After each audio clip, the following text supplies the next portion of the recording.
அனைவருக்கும் வணக்கம். இன்றைக்கி ஏப்ரல் 26, 2025 சனிக்கிழமை. தினமணியில் இருக்கிற முக்கியமான நியூஸஸ் என்னென்னு பார்ப்போம்.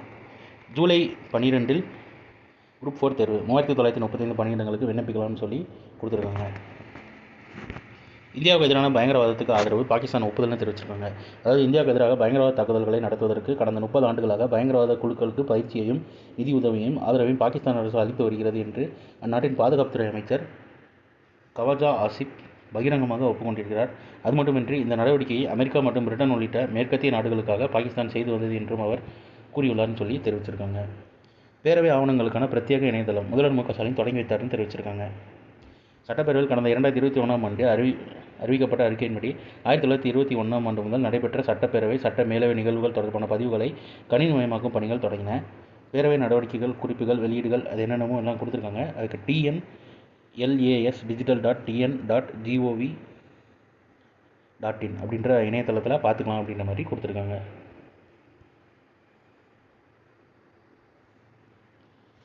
அடுத்ததாக சூரிய சக்தி மின் உற்பத்தியில் தமிழகத்துக்கு 4வது இடம். கடந்த 2024-25ஆம் ஆண்டில் 10,153.48 மெகாவாட் சூரிய சக்தி மின்சாரத்தை உற்பத்தி செய்து அகில இந்திய அளவில் தமிழகம் 4ஆம் இடம் பிடித்துள்ளது. நாடு முழுவதும் புதுப்பிக்கத்தக்க மின் உற்பத்தி முக்கியத்துவம் அளிக்கப்பட்டு வருகிறது. சூரியசக்தி மின்சாரத்தை உற்பத்தி செய்வதில் அகில இந்திய அளவில் மாநிலங்களுக்கிடையே போட்டி அதிகரித்துள்ளது.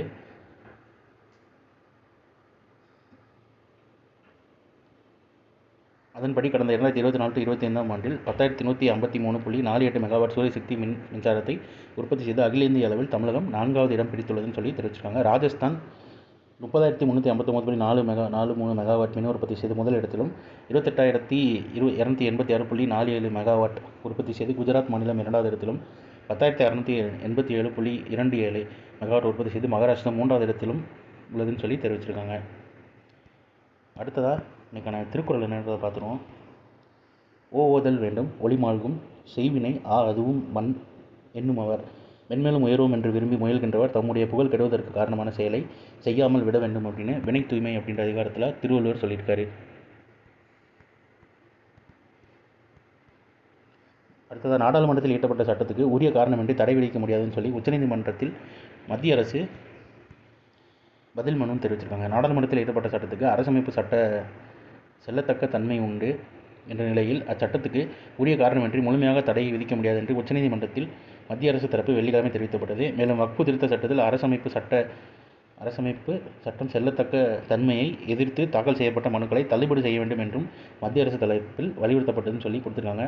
அங்கே என்ன நடந்துச்சு அதுபடி எல்லாமே பெருசாக கொடுத்துருக்காங்க. டைம் இருக்கிறவங்க வாசிச்சு பாருங்கள். ஸ்க்ரீன்ஷாட் எடுத்து கூட வாசிச்சு பாருங்கள். அடுத்தது இஸ்ரோ முன்னாள் தலைவர் கே கஸ்தூரிரங்கன் மறைவுன்னு தெரிவிச்சிருக்காங்க. இந்திய விண்வெளி ஆய்வு நிறுவனத்தின் முன்னாள் தலைவரும் தேசிய கல்விக் கொள்கையின் தலைவருமான கே கஸ்தூரிரங்கன் இவருக்கு வயது 84 உடல்நலக்குறைவார் வெள்ளிக்கிழமை காலமானார்னு சொல்லி தெரிவிச்சிருக்காங்க. அடுத்ததாக விண்வெளி நிலையத்துக்குள் வெற்றிகரமாக சென்ற சீன வீரர்கள். சீனா அனுப்பிய 3 விண்வெளி வீரர்கள் அந்த நாட்டுக்கு சொந்தமான தியாங்காங் விண்வெளி நிலையத்துக்குள் வெள்ளிக்கிழமை வெற்றிகரமாக சென்றனன்னு சொல்லி தெரிவிச்சிருக்காங்க. அப்புறம் இவங்க ஜிகுவான் ஏவுதளத்திலிருந்து வியாழக்கிழமை விண்ணில் செலுத்தப்பட்ட சென்சா 20 கோடம் அந்த ராக்கெட்டில் தியாங்காங் விண்வெளி நிலையத்தை வெற்றிகரமாக அடைந்தது அப்படின்ற மாதிரி தெரிவிச்சிருக்காங்க. ஸோ இன்றைக்கான இம்பார்ட்டன்ட் நியூஸஸ் அவ்வளோதான். இதோட ஷார்ட் வெர்ஷனாக 1 மினிட் கரண்ட் அஃபேர் நம்ம சேனல் இருக்குது. வேணுறவங்க யூட்டிலைஸ் பண்ணிக்கோங்க. மேலும் இன்னொரு நியூஸ் வீடியோவில் சந்திப்போம். தேங்க்யூ.